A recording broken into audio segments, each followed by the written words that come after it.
लो जी अज के साढ़े मेहमान जोड़े ने बजुर्ग साढ़े ये इन्हों का नाम मोहम्मद अली और ये शेखपुर इन्हों का तलक है।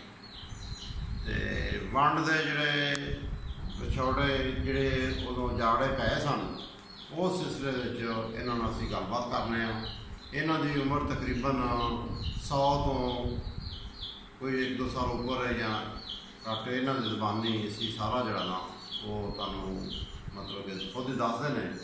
तो लो जी अपना बाबा जी दसो कि तुहाडा नाम की है? तो वालद साहब का की नाम है? अनायत अली। तो दादे का की नाम है जी? खुशी मोहम्मद। खुशी मोहम्मद। तो तुहाडी पैदाइश कित्थों दी है? शेखपुर चक नंबर 44 आरबी। ठीक है। तो तुसीं दसो तुसीं कि जो पाकिस्तान बनया जो वंडी पई जाड़े पे पंजाब तकसीम होया इधर लोग उधर गए उधरों इधर आए तो उदों किन्ने कुछ बारे उम्र से तुहाडी? तकरीबन 40 साल। तकरीबन 40 साल। लो जी इसका मतलब है कि उदों इन्हों की बाबा जी मोहम्मद अली जोड़े ने उदों 40 बारे इन्हों की उम्र से। तो यदा मतलब है हूँ उन्होंने 71 साल हो गए ने बड़ा अर्सा गुजर गया पाकिस्तान बने नूं।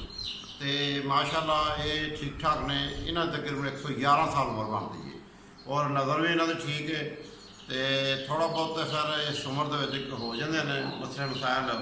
तो इन्हों के मतलब कि सुनते भी सही ने है जी गल गुफ्तगू भी करते हैं याददाश्त माशाअल्लाह ठीक है अपनी उम्र के हिसाब नाल।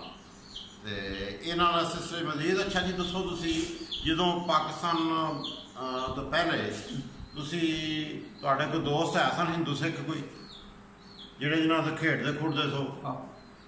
हिंदू सिख कोई नां याद ने किसी हिंदू दे कोई सिख दे? हाँ सिखां दे। अच्छा नाल ते पिंड च कोई नहीं सन? पिंड च अपने पिंड च एक खत्रियां दा ओहदा की नाम सी खत्री दा? तीसरा। ठीक है।